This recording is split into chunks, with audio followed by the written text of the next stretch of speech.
예배로 나오신 성도님들을 주님의 이름으로 환영합니다. 예배를 통해서 열매 맺는 인생들 다 되시기를 주의 이름으로 축복합니다. 이제 하나님 아버지께 예배합니다. 하나님께 예배하는 사람은 영과 진리로 예배해야 합니다. 아멘.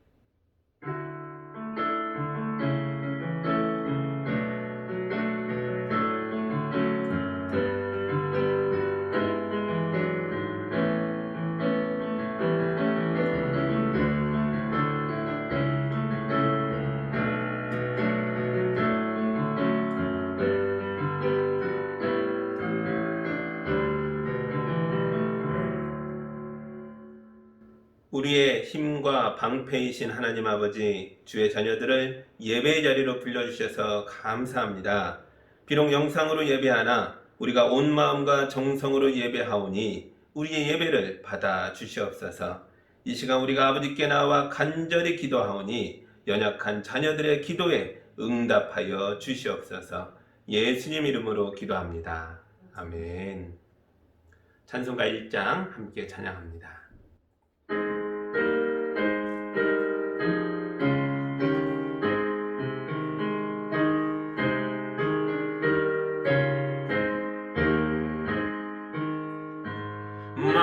만복의 근원 하나님, 온 백성 찬송 드리고 저 천사여 찬송하셈.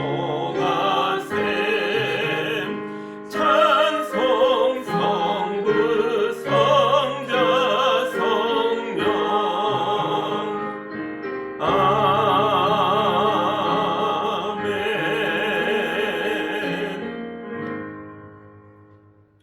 우리 한 주간의 삶을 다시 돌아보면서 예배자로 왔으나 합당하지 못했던 모습들이 있다면 주께 고백하고 용서받는 기도를 함께 드리겠습니다.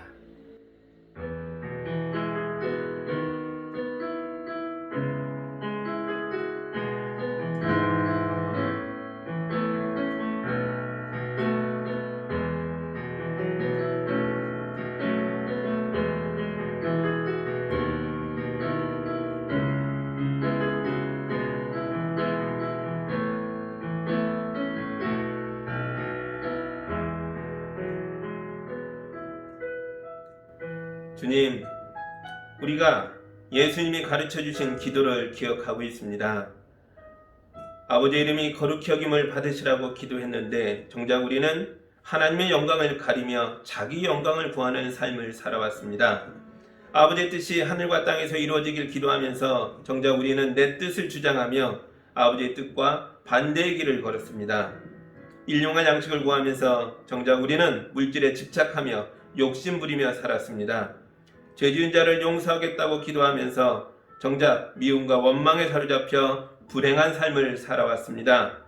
시험과 악에 들지 말게 해달라고 기도했으면서 정작 우리는 악의 달콤함을 쫓아다녔습니다. 하나님 나라의 영광을 위해 기도하면서 정작 우리는 세상의 영광에 목말라 했습니다. 비록 우리가 더럽혀졌지만 이 시간 주님의 보혈로 예수의 십자가의 은혜로 씻어주셔서 우리가 기도한 대로 살아내는 믿음의 용사들로 거듭나게 하여 주시옵소서. 예수님 이름으로 기도하옵나이다. 아멘. 이제 우리 주님의 용서와 치유와 화해의 말씀을 들으시기 바랍니다. 내가 너희에게 새로운 마음을 주고 너희 속에 새로운 영을 넣어주며 너희 몸에서 돌같이 굳은 마음을 없애고 살갗처럼 부드러운 마음을 주며 너희 속에 내 영을 두어 너희가 나의 모든 율례대로 행동하게 하리라. 그러면 너희가 내 모든 규례를 지키고 실천할지니라. 아멘. 이제 용서받은 자로서 예배자로서 사도신경으로 우리의 신앙을 함께 고백합니다. 나는 전능하신 아버지 하나님 천지의 창조주를 믿습니다. 나는 그의 유일하신 아들 우리 주 예수 그리스도를 믿습니다. 그는 성령으로 잉태되어 동정녀 마리아에게서 나시고 본디오 빌라도에게 고난을 받아 십자가에 못 박혀 죽으시고 장사된 지 사흘 만에 죽은 자 가운데서 다시 살아나셨으며 하늘에 오르시어 전능하신 아버지 하나님 우편에 앉아 계시다가 거기로부터 살아있는 자와 죽은 자를 심판하러 오십니다. 나는 성령을 믿으며 거룩한 공교회와 성도의 교제와 죄를 용서받는 것과 몸의 부활과 영생을 믿습니다. 아멘. 찬양 간사님의 영상을 보며 우리도 함께 찬양하겠습니다.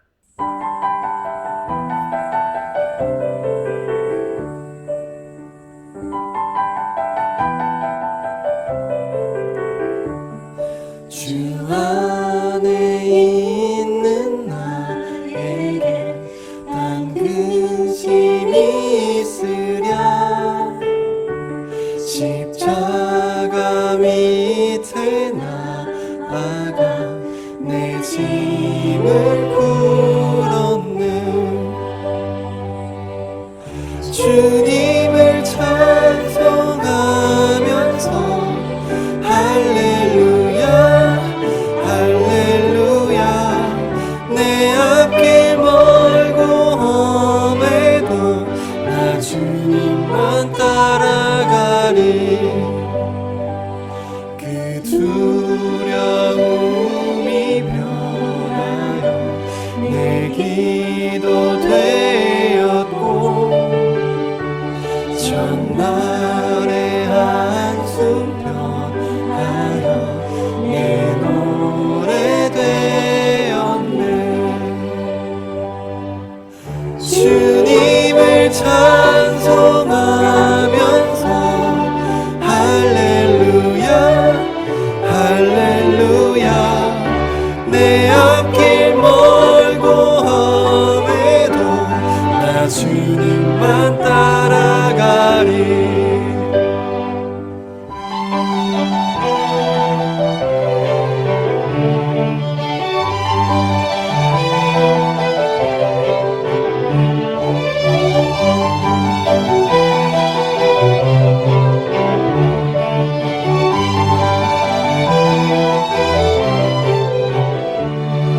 내 주는 자비하셔서 늘 함께 계시고 내 궁핍 밤을 하시고 늘 채워주시네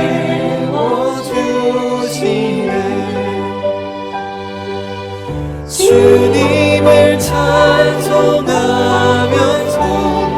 할렐루야 할렐루야 내 앞길 멀고 험해도 나 주님만 따라가리 나 주님만 따라가리 나 주님만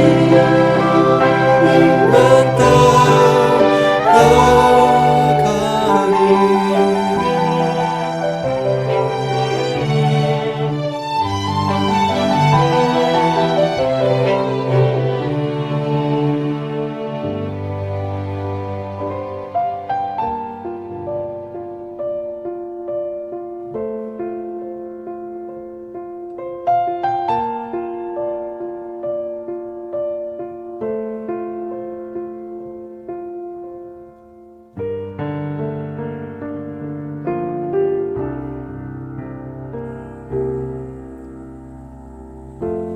삶의 작은 일에도 그 맘을 알기 원하네 그 길, 그 좁은 길로 가기 원해 나의 작음을 알고 그분의 크심을 알며 소망 그 깊은 길로 가기 원하네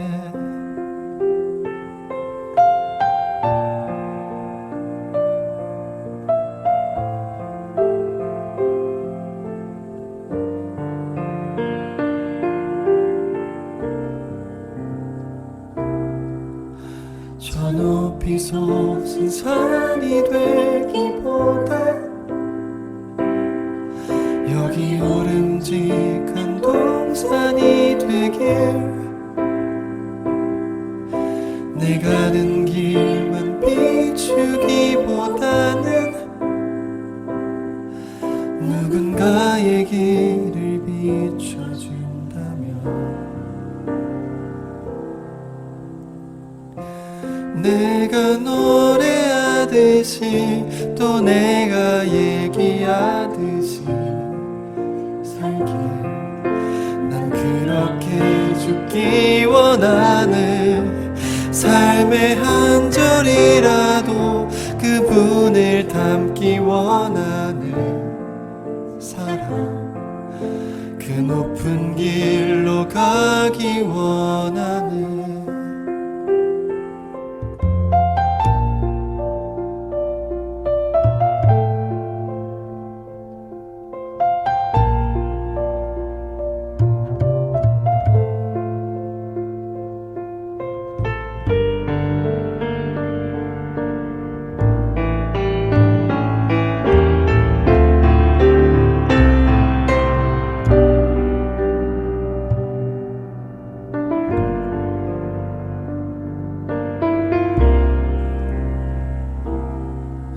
저 높이 솟은 산이 되기보다 여기 오름직한 동산이 되길. 내 가는 길만 비추기보다는 누군가의 길을 비춰준다면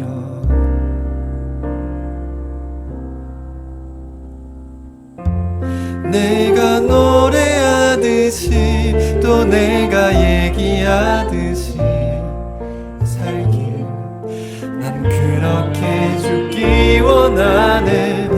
삶의 한 절이라도 그분을 담기 원하네. 사랑 그 높은 길로 가기 원하네. 그 좁은 길로 가기 원하네. 그 깊은 길로 가기 원하네.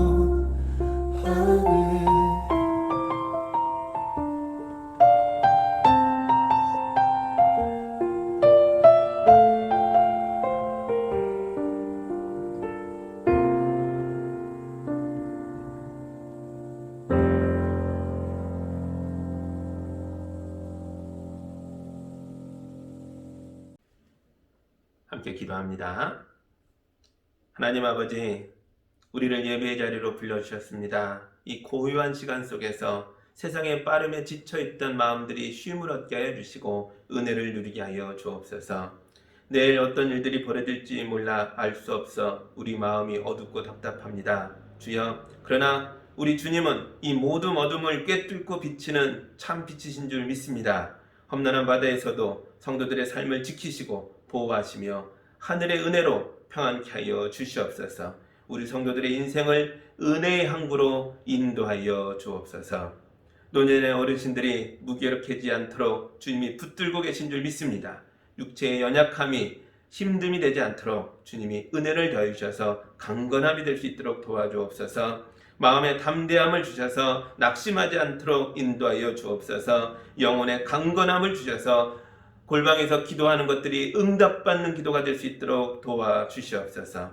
대입을 준비하는 수험생들을 붙들어 주셔서 수시와 정시와 앞으로 계속되며 헤쳐나가야 할 모든 과정들을 떨지 않고 담대하게 준비하게 하여 주옵소서. 노력의 결과가 아름다운 열매들로 수확될 수 있도록 축복하여 주시옵소서. 경제의 침체로 가정마다 경제 상황이 어려워지고 있습니다. 주님, 우리 성도들이 출근하고 나가며 삶을 영위해가는 직장이 흔들리지 않도록 그들의 회사를 붙들어 주시옵소서. 주님, 자영업을 하는 성도들과 사업을 하는 성도들의 사업체를 지켜 주시옵소서. 주님, 운전을 하며 여러모로 수고하는 분들의 운전대를 주님이 붙들어 주시옵소서. 우리 성도들의 앞길을 열어 주시옵소서. 주님, 가정을 일구며 책임지기 위하여 직장을 구하는 가정들도 있습니다. 그들의 앞길을 열어 주셔서 순적히 아름다운 자리들을 찾을 수 있도록 도와주시옵소서. 그리하여 우리 성도들의 가정마다 일용할 양식이 떨어지지 않도록 축복하여 주시옵소서. 우리 어린 자녀들에게 부모의 불안이 전염될까 두렵습니다. 우리 아이들의 웃음을 지켜주셔서 매일매일 행복한 나날들이 되게 해주시고 아이들의 건강을 지켜주셔서 담대하게 뛰어놀며 주님이 그러셨던 것처럼 하나님과 사람 속에서 사랑받으며 무럭무럭 자랄 수 있도록 인도하여 주옵소서. 하루하루 성장하면서 마음이 커지고 생각이 커져서 거룩한 그리스도인으로 담대하게 세상을 짊어지고 나가는 용사들 될 수 있도록 축복하여 주시옵소서. 주님, 이 사회적 거리 두기가 1단계로 내려와야 온전한 예배를 드릴 수 있습니다. 백신이 속히 개발되게 하셔서 주님, 우리 성도들이 기쁨으로 나와 서로 손을 맞잡고 웃으며 예배할 수 있도록 도와주시옵소서. 감염자가 더욱더 줄어들어서 이 사회가 서로를 위하며 아끼며 사랑하는 세상 될 수 있도록, 지금까지 아귀다툼하며 살았던 세상이 변화될 수 있도록 이 놀라운 기회가 될 수 있도록 도와주시옵소서. 우리가 당당하게 모여 뜨겁게 찬송하며 예배하는 그날이 올 때까지 골방에서 예배하는 모든 성도들 가정마다 임재하여 주셔서 우리 성도들의 찬양으로 영광 받으시고 성도들의 기도로 응답하여 주시며 주님의 말씀으로 축복과 위로를 허락하여 주시옵소서. 예수님 이름으로 기도하옵나이다. 아멘.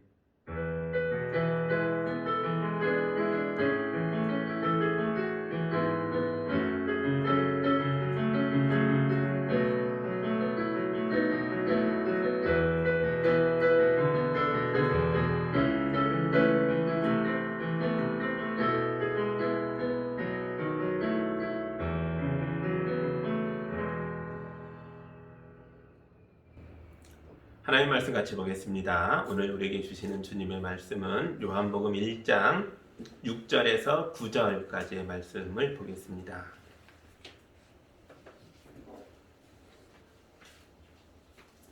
요한복음 1장 6절에서 9절의 말씀을 같이 봅니다. 이제 하나님 말씀을 봉독할 때 여러분도 같이 보시기 바랍니다. 하나님께서 보내신 사람이 있었다. 그 이름은 요한이었다. 그 사람은 그 빛을 증언하러 왔으니 자기를 통하여 모든 사람을 믿게 하려는 것이었다. 그 사람은 빛이 아니었다. 그는 그 빛을 증언하러 왔을 따름이다. 참 빛이 있었다. 그 빛이 세상에 와서 모든 사람을 비추고 있다. 아멘. 잠깐 기도합니다.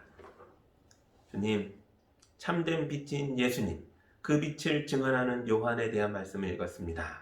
주님, 이 땅을 살아갈 때 어둠을 살아가는 것처럼 답답할 때가 있는데요. 주님이 우리 가운데 이 말씀으로 오셔서 빛이 되어주시는 줄 믿습니다. 주님 붙잡고 어두운 세상을 승리하며 살아가는 주의 성도들이 될 수 있도록 인도하여 주옵소서. 예수님 이름으로 기도합니다. 아멘. 지난주에 요한복음의 특징을 몇 가지 말씀드렸습니다. 첫째, 요한복음의 언어는 자기 시대의 언어라고 말씀드렸어요. 예를 들어 1절을 봤었죠. 태초에 말씀이 계셨다. 그 말씀은 하나님과 함께 계셨다. 그 말씀은 하나님이셨다. 라고 할 때 이 말씀이란 단어가 그리스어 로고스라는 단어를 썼다라고 했는데요. 근데 이게 사실 어렵죠. 태초에 말씀이 있었고 말씀이 하나님이셨다. 또 이 말씀이 하나님과 함께 계셨다. 이거 어렵잖아요. 말씀이 그럼 하나님인가? 같이 계셨으니까 하나님이 아닌가? 이게 무슨 소리죠? 이게 어렵죠. 우리에게는 이 말씀이라고 하면요, 오늘날의 우리 시대의 언어로는 누군가의 말이나 글이나 생각을 말합니다. 우리가 말이다, 말씀이다 할 때는 그 말을 하는 존재가 있어서 누군가의 글, 누군가의 말, 누군가의 생각의 전달이라고 느끼는 거죠. 그런데 요한복음이 말씀이 계셨다라고 할 때는요, 이건 누군가의 말이 아니라 이 말씀 자체가 스스로 존재하는 인격체로 말하고 있는 거예요. 우리에게는 말씀을 인격체로 표현하는 게 대단히 낯선 느낌을 주지만 사실 이 시대에는 이게 익숙한 표현이라고요. 유대교 안에도 비슷한 개념이 있었습니다. 구약성경 잠언 8장에 보면 지혜가 하나의 인격체가 되어서 뛰쳐나와 외치는 장면이 있어요. 나는 지혜다. 내가 높은 곳에서 성문의 출입구에서 너희에게 외친다. 나를 만나라. 나를 배워라. 나의 옳은 말, 의로운 말에 순종해라. 그러면 너희가 구원을 받을 것이다. 이런 외침을 지혜가 와서 합니다. 또 이방인들에게도 비슷한 개념이 있는데 지난주에 보셨던 것처럼 그리스 철학에 나오는 로고스라는 개념이죠. 로고스는 우주 만물을 태어나게 하고 우주 만물을 보존하게 하는 이 모든 세상의 질서, 원리 이런 것을 의미합니다. 이 로고스가 태초부터 지금까지 만물을 잉태하고 태어나게 하고 있다는 거예요. 그러나 이 요한복음의 말씀은 유대인의 종교나 이방인의 철학을 말하고자 하는 건 아니었죠. 언어는 그들의 언어를 사용하고 있는데 유대인의 종교와 이방인의 철학의 언어를 사용하고 있지만 이 말씀의 본래 목적은 예수 그리스도를 소개하는 것입니다. 예수가 태초부터 계셨던 하나님이며 예수께서 세상 만물의 창조자 중에 하나이시며 또한 이 모든 생명에 생명을 부여하셨던 참된 빛이시다. 이게 요한복음의 기록 목적이죠. 그러니까 요한복음 처음부터 이런 거예요. 예수님이 최고야. 예수님이 짱이야. 예수님이 하나님이야. 이걸 선언하고 있는 겁니다. 그래서 요한복음의 언어는 그 시대의 언어였다고 했고요. 두 번째 특징이에요. 논쟁적이에요. 전투적이에요. 왜냐하면 지금 교회는 세상과 싸우고 있거든요. 교회는 유대인에게 쫓겨나고 이방인에게 얻어터지면서도 예수님은 하나님이시다. 우리의 구원자시다. 이걸 아주 크게 목놓아 외치고 있습니다. 그러다 보니 그 언어 표현이 논쟁적이고 투쟁적일 수밖에 없죠. 그런데 만약 교회가 예수님을 하나님이라고 말하지 않았으면, 그러지만 않았더라도 유대인들에게 환영받았을 거예요. 이방인들에게도 환영받았을 겁니다. 왜냐하면 교회도 여호와 하나님을 유일한 하나님으로 믿고 있잖아요. 교회도 유대인의 성경인 구약 성경을 하나님의 말씀이라고 믿고 있잖아요. 차이가 없어요. 그래서 만약 기독교가 예수님을 하나님이다라는 고백만 하지 않았더라면 우린 유대교의 거대한 우산 속에서 사이좋게 지낼 수 있었을 거라고요. 그러나 교회가 예수님이 하나님이시다라고 고백하며 선언하는 바람에 우린 유대인의 회당에서 쫓겨나야 했습니다. 이 고백은 유대인들에게 있어서는 엄청난 신성모독이거든요. 하나님은 오직 한 분뿐이시니까요. 유대인들은 유일신을 믿고 있잖아요. 하늘에 여호와 하나님이 계신데 어떻게 땅에 있는 인간 예수가 또 하나님이 되느냐 하는 거죠.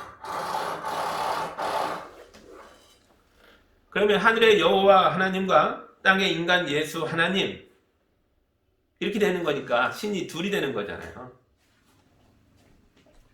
기독교는 예수님을 하나님이라고 고백한 순간부터 유대교와 논쟁하고 싸우고 유대교로부터 큰 박해를 받을 수밖에 없었던 거죠. 이방인들도 인간 예수를 하나님이라고 고백하는 것을 비웃었습니다.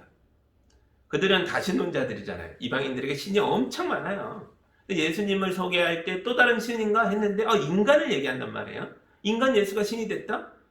제우스가 새로운 신들이 이 땅에 오는 건 이해하는데 그래 많은 신들이 태어나는 건 알 수 있겠는데 인간 예수가 신이 됐다는 것에 대해서 어리석다라고 놀렸습니다. 심지어 이방인들은 이런 바보들은 잡아 죽여도 괜찮다 그렇게 생각했는지 황제부터 나서서 교회를 박해하고 어려움을 많이 줬죠. 그런데 기독교는 그 어떤 박해를 받아도 예수님은 하나님이시다 이 고백에서 물러서지 않았습니다. 왜냐하면 예수 그리스도는 우리 기독교의 정체성의 중심이거든요. 이걸 잃어버리면 우린 더 이상 기독교가 아니에요. 우리 안에서 예수가 지워지면 우린 교회도 아닙니다. 아무것도 아니에요. 우리 안에 예수에 대한 고백이 강할 때 그 교회는 살아있는 교회, 참된 교회가 됩니다. 그런데 만약 우리 안에 예수에 대한 고백이 사라진다면, 그걸 우리가 잃어버린다면 그 교회는 빛을 잃어버린 교회가 되는 거죠. 얼마 전에 미국 대통령 후보들의 TV 토론회가 나오는 걸 봤는데요. 역대 최악의 토론회다라는 평가를 받고 있습니다. 민주당 후보 바이든이 마이크를 잡고 말을 하는데 갑자기 트럼프가 바이든의 말에 말꼬리를 잡으면서 계속 질문을 퍼부었어요. 서로 한 번 얘기하고 이 사람 얘기하고 이렇게 교대로 사회자의 주관 아래 주고받아야 되는데 트럼프가 자기 말을 다 한 다음에 바이든 차례가 됐을 때 계속 말꼬리를 잡으면서 끼어듭니다. 왜 그래요? 이 바이든의 멘탈을 흔들려고 하는 수작이죠. 아주 전략적으로 그러는 겁니다. 그 모습이 너무 비신사적이어서 사회자가 말렸지만 트럼프는 아랑곳하지 않았습니다. 왜냐하면 이게 꽤 효과적이거든요. 결국 산전수전 다 겪은 노련한 정치인도 말이 꼬여서 토론회가 엉망이 되었죠. 제대로 된 토론이 일어나지 않았습니다. 역대 최악이다. 어떻게 이렇게 비신사적이냐? 욕을 많이 먹었죠. 그러나 요한복음은 달랐어요. 유대교와 이방인 양쪽으로부터 협공을 받고 있는데도, 그래서 그 속에서 투쟁적인 언어로 흥분하여 뜨겁게 외치고 있는데도 요한복음의 언어가 조금도 흐트러지지 않아요. 오히려 요한복음의 언어는 날카로운 작살처럼 사람들의 영혼을 꿰뚫어서 그 깊은 곳에, 마음 깊은 곳에다가 영적인 깨달음들을 전해줍니다. 어떻게 이게 가능하죠? 요한복음은 이걸 성령께서 도와주셨기 때문이다 라고 고백하고 있어요. 지난주에 봤었죠. 보혜사 곧 아버지께서 내 이름으로 보내실 성령께서 너희에게 모든 것을 가르쳐 주실 것이며 또 내가 너희에게 말한 모든 것을 생각나게 하실 것이다. 아멘. 이게 바로 요한복음 언어의 세 번째 특징이었어요. 이 책의 언어들은 논리와 이성의 언어가 아니라 하나님의 영과 사람의 영혼이 만나는 그 둘 사이에서 일어나는 깨달음의 언어들이었다고요. 그래서 요한복음을 제대로 이해하려면 성령께 구하면서 성령님의 도우심을 기도하면서 읽어야 합니다. 성령의 언어들이니까 우리도 영혼의 깊은 곳으로 이 언어들을 받아들여야 돼요. 논리와 이성을 넘어서는 성령의 언어가 요한복음의 언어입니다. 그래서 교회는 예수님이 하나님이라는 걸, 이걸 논리적으로 설명할 방법이 아직 없는데도 성령의 인도하심과 영혼 깊은 곳에서부터 일어나는 깨달음 때문에 주님은 하나님이시다, 예수님은 하나님이시다, 예수님은 태초부터 있던 말씀이다, 이걸 크게 소리쳐 외치며 고백할 수밖에 없었어요. 이제 교회 안에서는 하나님이 셋이 됐습니다. 하늘의 하나님 아버지, 땅의 예수 그리스도, 우리 안에 있는 거룩하신 하나님의 영 성령 하나님, 이렇게 셋이에요. 하나님은 유일신이신데 하나님에서 셋이 됐으니 이게 설명이 안 되잖아요. 그래서 유대인은 화를 냈고 이방인은 비웃었어요. 이게 무슨 일이란 걸 알아요. 하지만 하나님이 우리 안에서 이렇게 하나가 되고 셋이 되시며 셋이 하나가 되는 걸 경험하게 되니까, 교회 안에서 이게 경험이 되니까, 이게 믿어지니까 예수님은 하나님이시다 이 고백을 멈출 수가 없는 거예요. 나중에 3세기쯤 가면 삼위일체라는 용어가 만들어집니다. 우리가 고백하고 있는 삼위일체 하나님, 이 말은 한 200년 후 돼서 태어나는 말이에요. 교회 안에서 경험되는 영적인 것들을 그동안은 설명할 단어가 없어서 많이 논쟁하고 토론하다가 드디어 3세기 가서 이 말이 만들어집니다. 하나가 셋이고 셋이 하나라는 걸 설명하는 단어를 만들어낸 거죠. 하지만 요한복음은 1세기 책이잖아요. AD 90년대 1세기 책이에요. 그래서 아직 삼위일체라는 단어가 없어요. 설명할 길이 없어요. 그런데도 성령의 도우심 속에서 자기 시대의 언어로 예수가 하나님이시다라는 걸 뜨겁게 고백하고 있는 거예요. 자, 이제 봤어요. 자기 시대의 언어, 전투적인 언어, 그리고 성령의 언어, 이 세 가지를 기억하시면서 이어지는 요한복음 내용을 같이 또 보아나가겠습니다. 6절과 7절입니다. 하나님께서 보내신 사람이 있었다. 그 이름은 요한이었다. 그 사람은 그 빛을 증언하러 왔으니 자기를 통하여 모든 사람을 믿게 하려는 것이었다. 아멘. 유대교는요, 하나가 아니라 여러 파벌이 있었죠. 이미 우리가 아는 내용들이 있어요. 바리새파, 사두개파, 에세네파, 이런 여러 파벌이 있다는 건 이미 알고 있잖아요. 이런 굵직굵직한 파벌들 말고도 조금 더 작은 소규모 공동체들도 많이 있었을 거예요. 이 모든 것이 유대교라는 거대한 울타리 안에 함께 공존했습니다. 서로 경쟁하고 논쟁은 했으나 어느 한쪽이 일방적으로 다른 쪽을 매도하고 혼자 남고 그러지 않았다고요. 유대교라는 것이요, 그렇게 자꾸 협소한 개념이 아니었어요. 그럴 수밖에 없죠. 그들이 믿는 하나님이 우주 만물의 창조주이신 유일하신 우리 하나님이시니까요. 그 하나님을 믿고 고백하는 종교였기에 그렇게 작은 종교가 아니라고요. 그래서 이렇게 큰 포용력 안에 많은 파벌들을 끌어안고 있습니다. 심지어 이방인이라도, 그리스 사람, 로마 사람이라도 그들이 하나님을 유일하신 나의 하나님으로 믿고 고백하며 구약 성경을 유일한 하나님의 말씀이라고 인정하면 그들을 유대인 회당에 초청해서 함께 있게 해줬어요. 유대인으로 공식적으로 인정해 주지는 않으나 그래도 넓게 하나님 백성의 울타리 안에 그들을 초청하고 받아줬다고요. 유대교가 이렇게 아예 포용력이 없는 종교가 아니다. 이거 기억하셔야 됩니다. 이런 포용성 때문에 유대교가 로마 제국 전역의 이방인들에게도 전파될 수 있었던 거예요. 그래서 세계 종교로 발돋움해 가고 있었다고요. 근데 여러분, 기독교도 처음에는요, 유대교 안에 있는 작은 파벌로 시작했어요. 그렇게 보였어요. 그리고 유대교 안에서 기독교와 거의 동시에 새롭게 등장한 작은 파벌이 또 하나 있었죠. 그게 바로 요한파예요. 세례 요한이라는 남자가 예수님보다 반년 먼저 등장해서 회개하라, 세례를 받으라 이렇게 외치고 다녔어요.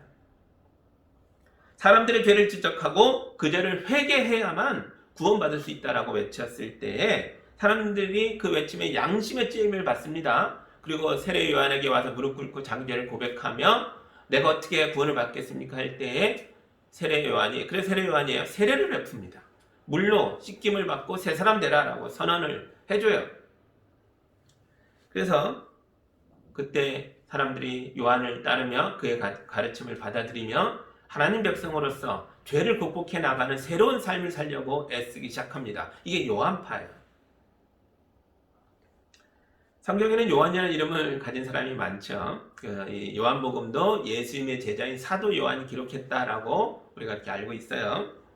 그러니까 이제부터 이 수많은 요한 중에 이 요한파를 창시한 요한을 좀 구분해서 세례 요한이라고 부를게요.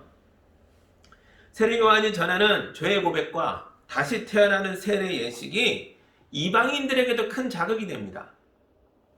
이방인들도 제대로 살고 싶고 인생의 고통을 극복해 나가고 싶은데 그들이 가진 철학은요, 좀 달랐어요. 죄의 문제를 다루지 않았어요. 이방인들의 철학, 그리스 철학은 쾌락과 금욕 사이에서 왔다 갔다 합니다. 인생의 구원이 뭘까? 너의 쾌락을 즐기라는 거예요. 누리라는 거예요. 그거만큼 좋은 게 어디 있겠냐? 요즘도 그런 생각 하죠. 소확행이니 또 뭐 있나요? 그 일과 삶의 균형 이런 거 얘기하는 거 다 이 쾌락주의에 뿌리가 있다는 거죠. 그게 구원이다. 즐겨라. 또 다른 길도 있었죠. 아니야. 그렇게는 구원을 받을 수 없어. 금욕으로 가라. 금욕주의.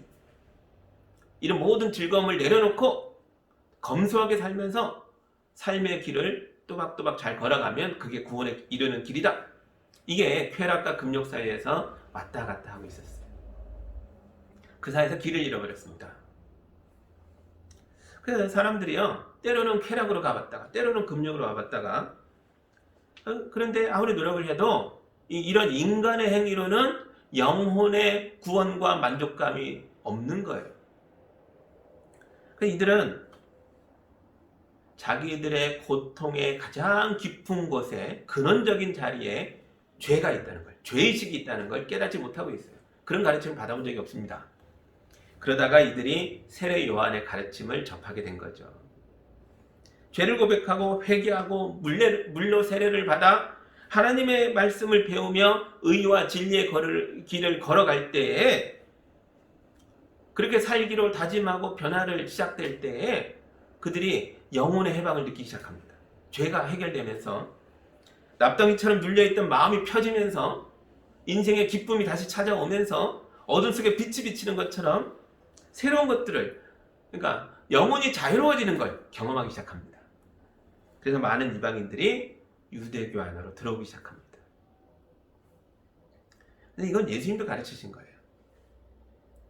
예수님의 가르침과 세례 요한의 가르침이 대단히 비슷했습니다. 그래서 처음에는요, 요한파였다가 나중에 기독교인이 되는 사람이 많았어요. 대표적인 인물이 사도행전에 나오는 아볼로죠. 아볼로도 요한의 세례만 알다가 브리스길라와 아굴라 부부를 통해 예수님을 소개받고 변하게 됩니다. 예수님의 사람이 되죠. 예수님의 제자들 중에도 처음엔 요한파였다가 돌아온 사람들이 있어요. 요한복음 1장 35절에서 37절 제가 읽어드릴게요. 다음날 요한이 다시 자기 제자 두 사람과 함께 같이 서 있다가 예수께서 지나가시는 것을 보고서 보아라, 하나님의 어린 양이다 하고 말하였다. 그 두 제자는 요한이 하는 말을 듣고 예수를 따라갔다. 아멘. 처음엔 요한의 제자였는데 요한이 예수님에 대해서 말하는 걸 듣고 예수님을 따르기 시작했다는 거예요. 그러니까 뭐야? 처음엔 요한 제자였는데 나중에 예수님 제자가 된 사람들이죠. 예수님의 제자들 중에 많은 이들이 요한의 제자였다가 예수님의 제자로 변신하는 사람들이었다는 거죠. 그리고 세례 요한이 죽었을 때 그의 제자들이 예수님께 와서 자기들의 선생이 죽었다고 보고를 드립니다. 이게 놀랍죠? 예수님께 보고할 일이 아니잖아요. 근데 요한의 제자들이 와서 예수님께 선생님, 우리 선생님이 죽었어요. 왕이 우리 선생님을, 감옥에 있던 선생님을 목을 베어 죽였습니다. 그럼 슬퍼하며 보고를 해요. 이게 뭐예요? 그만큼 두 공동체가 교류하고 있었다. 친했다는 뜻이에요. 마태복음 14장 12절, 요한의 제자들이 와서 그 시체를 거두어다가 장사 지내고 나서 예수께 가서 알려드렸다. 여기 나오죠. 세례 요한이 죽은 후에 스승을 잃은 제자들이 새로운 스승을 찾아서 예수 공동체 안으로 많이 들어왔을 거예요. 그만큼 둘이 유사했어요. 그러니까 예수님파와 요한파는 사촌처럼 가까운 사이였어요. 더 놀라운 건 실제로도 예수님과 세례 요한은 사촌이에요. 이종사촌 관계예요. 어머니 쪽 친척입니다. 그러나 아무리 비슷해 보여도 세례 요한파는 결국 유대교예요. 기독교는 이미 유대교와 완전히 갈렸었어요. 어디서요? 예수님은 그리스도시다. 예수님은 하나님이시다. 이 고백에서부터 완전히 갈라집니다. 문제는 예수에 대한 신앙 고백만 빼면 요한파와 기독교가 너무 비슷한 거예요. 서로 왕래도 많이 했어요. 요한의 제자들이 기독교에 많이 들어왔어요. 그래서 유대교 안의 모든 파벌 중에서 세례 요한파가 기독교에게 가장 위협이 됩니다. 이게 무슨 뜻인지 이해하시겠어요? 대부분의 유대교 파벌들은 이제 기독교와 갈라섰어요. 더 이상 기독교의 중심을 흔드는 위협은 아니에요. 겉의 위협, 박해하고 회당에서 쫓아내고 이런 삶의 위협은 될지 몰라도 신앙의 위협은 아니에요. 달라졌으니까, 갈라섰으니까. 세례 요한파는 아닙니다. 세례 요한파는요, 신앙을 뒤흔들 수 있는 아주 위험한 존재가 된 거예요. 이게 진짜 무서운 거예요. 겉보기엔 비슷한데 우리 속을 흔들 수 있는 존재들. 우리 이런 걸 이단이라고도 부르죠. 근데 지금 오늘날에 보세요. 수많은 교회들이 기독교의 껍데기를 쓰고 있는데 내면 중심에 예수 그리스도가 없으면요, 그 도덕이 있고 건강해 보이고 건전해 보여도 그 안에 예수님이 없으면요, 그 세례 요한파 같은 거예요. 기독교의 가장 강력한 위협입니다. 심지어 십자가를 붙였는데도 가장 강력한 위협이에요. 이해되시죠? 설교와 목회하는 목사라 할지라도 그의 설교 속에 예수가 없으면, 그의 목회 속에 예수가 없으면 그건 정말 위험한 존재가 되는 거죠. 그럼 어디로 인도할까요? 도덕으로 인도하고, 또는 어떤 사람들은 물질로 인도하고, 세상으로 인도하고, 하나님 나라로 우리를 인도하는 게 아니에요. 요한파는 기독교에 있어서 이 초기 기독교 특히 최대 위협이었어요. 알맹이는 없는데 겉이 너무 비슷해서 문제인 거죠. 그래서 요한복음이 이 요한파에 대해서 이렇게 말해요. 8절 보세요. 그 사람은 빛이 아니었다. 그는 그 빛을 증언하러 왔을 따름이다. 아멘. 세례 요한은 훌륭한 사람이라는 거예요. 그의 가르침이 아주 좋은 가르침이라는 거예요. 그러나 빛은 아니다는 거예요. 예수님의 제자인 사도 요한은 세례 요한에 대해서 그는 빛이 아니다. 그는 빛을 증언하는 증언자일 뿐이다 라고 분명하게 선을 긋습니다. 그리고 이어지는 구절을 보세요. 참 빛이 있었다. 그 빛이 세상에 와서 모든 사람을 비추고 있다. 세례 요한은 참 빛이 아니다. 빛의 증언자다. 참 빛이 따로 있다. 이게 뭐예요? 예수님이시다. 우리가 믿고 따르는 참 빛은 하나님의 말씀이며 우리 하나님이신 예수님이다. 이 고백을 하고 있는 거예요. 이게 기독교죠. 요한파도 죄의 고백을 말하고 회개를 선포하고 세례를 주었어요. 그러나 요한판에는 예수에 대한 고백이 없어요. 그래서 그들은 기독교가 아닙니다. 이 세상에는요, 빛의 증언자들이 많이 있어요. 도덕적 가르침도 있고 철학적 가르침도 있고 영성에 대한 가르침도 있어요. 불교와 유교와 이슬람과 많은 종교들도 좋은 가르침들을 주고 있어요. 여러분, 불교를 연구하는 게 나쁜 게 아닙니다. 불교를 연구해서 하나님에 대한 이해를 더 깊게 할 수도 있어요. 실제로 그런 분들도 많이 있어요. 유동식이라는 신학자는, 그분은 유교와 도교를 깊이 연구해서 동양 철학의 언어로, 우리가 쓰는 동양의 언어로 하나님과 예수님에 대해서 이 복음을 더 잘 설명하는 방식을 개발하기도 했어요. 그러나 유교와 도교 자체가 기독교가 될 수는 없죠. 이들의 가르침 속에 뭐가 없어요? 예수님이 없으니까요. 우리의 신앙을 우리 시대의 언어로 잘 설명하기 위해서 교류하고 연구하고 괜찮습니다. 나쁜 짓이 아니에요. 좋은 일이에요. 그러나 그것 자체가 기독교가 될 수는 없다는 건 분명합니다. 우리 안에 알맹이가 빠지면 우리는 아무것도 아니에요. 우리가 아는 알맹이가 뭐예요? 예수 그리스도예요. 밤하늘의 달이 밝게 빛나지만 그 빛은 달이 스스로 내는 빛이 아니라는 걸 우리는 알고 있죠. 태양빛을 반사한 거예요. 지구 반대편에 있는 태양빛을 달이 반사해줘서 달이 빛나고 있는 거예요. 그러니까 과거엔 그걸 몰랐죠. 우리 조상들은 정한수 떠놓고 빛나는 달을 향해 빌었어요. 달이 스스로 빛을 내는 참빛인 줄 알고 빌었죠. 달이 햇빛의 증언자라는 걸 몰랐을 때 하는 거죠. 지금은 달을 향해 정한수 뜨고 비는 사람 없죠. 낮에 햇빛을 본 사람은 더 이상 밤의 달에 숭배하지 않게 된다는 거죠. 요한복음은 세례 요한이 나는 빛이 아니다 라고 자기 입으로 고백하는 걸 기록해 놓고 있어요. 19절과 20절. 유대 사람들이 예루살렘에서 제사장들과 레위 지파 사람들을 요한에게 보내어서 당신은 누구요? 하고 물어보게 하였다. 그때 요한의 증언은 이러하였다. 그는 거절하지 않고 고백하였다. 나는 그리스도가 아니요 하고 그는 고백하였다. 요한복음은 이 기록을 남겨 넣었어요. 일부러 남겨놓은 거죠.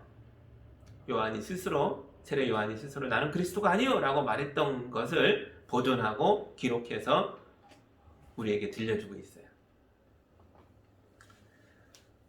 요한의 제자들은 스승님을 사랑하고 존경했습니다.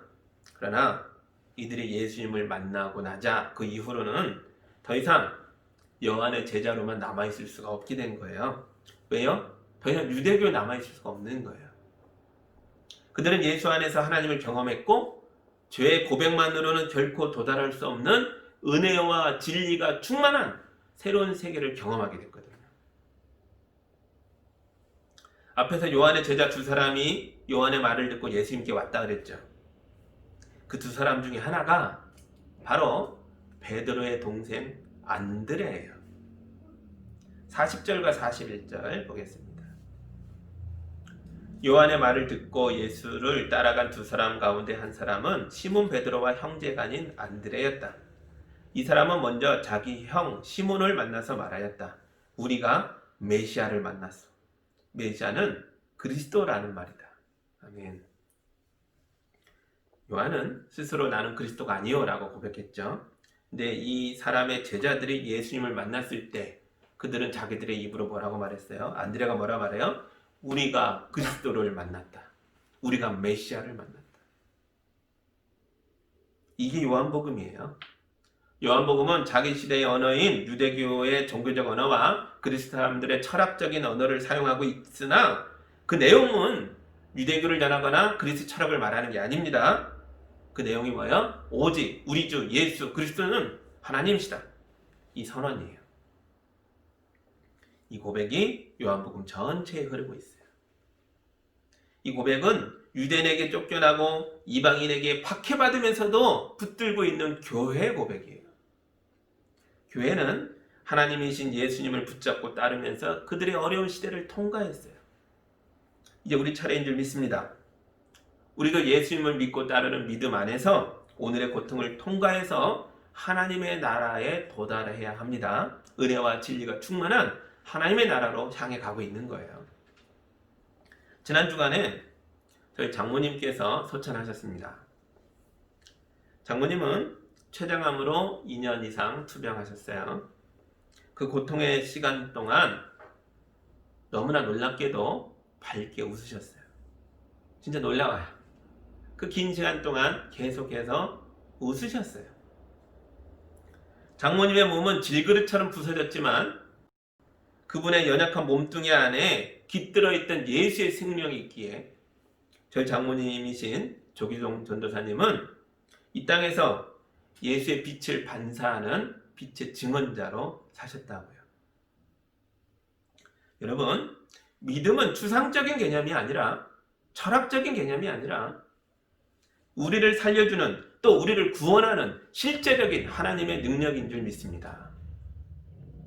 우리는 예수님을 하나님으로 믿는 믿음 안에서 담대해질 수 있어요.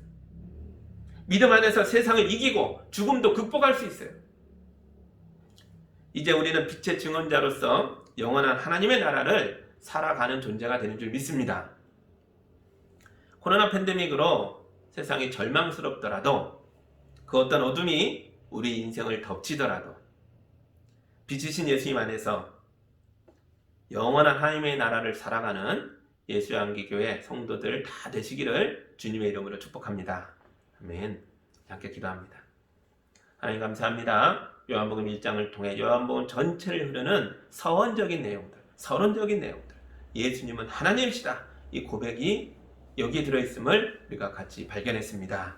이 고백이 글로 남겨진 과거의 이야기가 아니라 오늘 우리의 믿음이 되게 하여 주시옵소서. 어둠을 뚫고 나아가는 우리의 삶의 실체가 되게 하여 주시옵소서. 그래서 은혜가 진리가 충만한 하나님의 나라에 도달하는 그날까지 뜨겁게 살아내는 빛을 반사하는 증언자로 살아내는 주님의 사람들 될 수 있도록 예수한교회 성도들을 축복하여 주시옵소서. 예수님 이름으로 기도합니다. 아멘.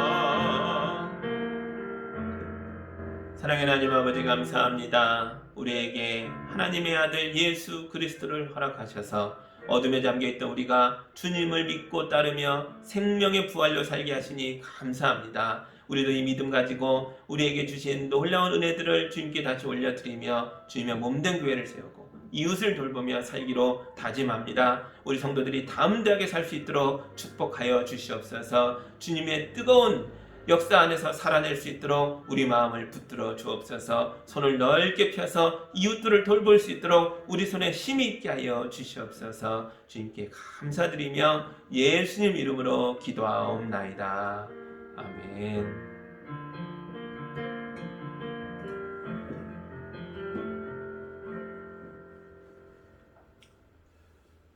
감사합니다. 저희 집안에 장래 예식에 여러분이 많이 기도해 주시고 또 그 모든 일들이 은혜롭게 마칠 수 있도록 도와주셔서 감사합니다. 또 서로도 이렇게 서로의 어려움에 참여하시고 함께 기도해 주시며 거룩한 공동체 되어 살아가는 우리 예수한교회가 되기를 주님의 이름으로 축복합니다. 축복합니다. 아멘. 코로나 팬데믹이 너무 길어요. 우리가 계속 기도해야죠. 그래서 우리가 비록 영상으로 예배하더라도 이 예배가 정말 형식적인 예배가 아니라 예수님이 하나님 되심을 믿고 고백하며 그런 뜨거운 은혜 가운데 주님을 만나는 예배가 되기를 주의 이름으로 축복합니다. 여러분도 열심히 기도하면서 예배에 집중하십시오. 주님이 거룩한 영으로 임재하실 줄 믿습니다. 아멘. 우리 결단의 찬양 함께 힘차게 부르며 한 주간 힘있게 살아내겠습니다.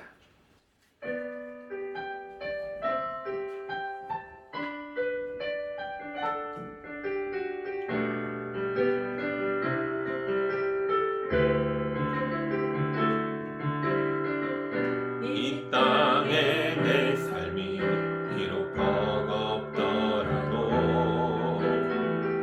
주님의 선하심 나 믿으며 가리.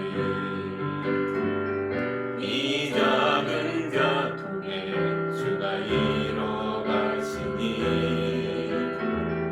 감사로 사는 삶 나 살기 원하네. 내 삶의 시간 속에 주 일하시네. 내 모든 여정 속에 함께 하시네. 깊고도 크신 주의 영광을 나 보리라. 위대하신 주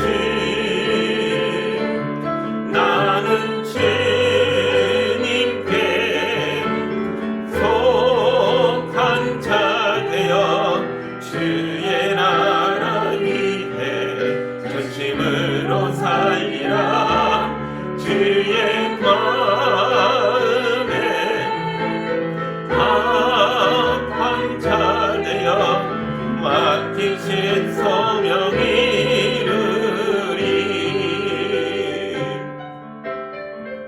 이 땅에 내 삶이 비록 버겁더라도 주님의 선하심 나 믿으며 가리. 이 작은 작통에 주가 이뤄가시니 감사로 사는 삶 나 살기 원하네.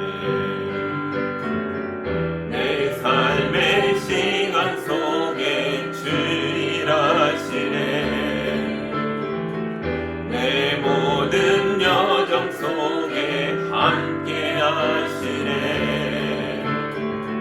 깊고도 크신 주의 영광을 나 보리라.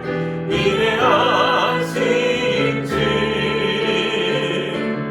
나는 주님께 속한 자 되어 주의 나라 위해 전심으로 살리라.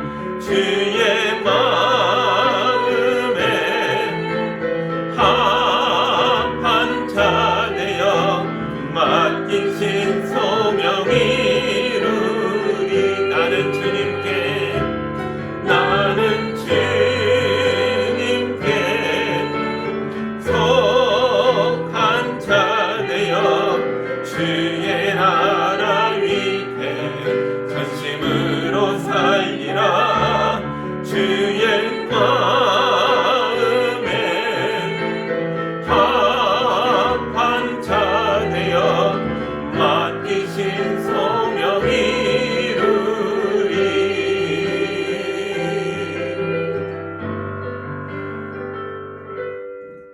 이제는 우리에게 생명을 주시는 참빛이 되시는 예수 그리스도의 은혜와 하나님 아버지의 크신 사랑하심과 성령님의 인도하심과 교통하심이 어두운 세상 빛을 증언하는 증언자 되어 질그릇 같은 삶 속에 주님 모시고 거룩한 하나님 나라로 은혜와 진리가 충만한 세상으로 걸어 나아가는 성도들과 그들의 발걸음과 그들의 가정과 삶의 모든 영역 위에 이제로부터 영까지 함께 하기를 간절히 축원하옵나이다. 아멘.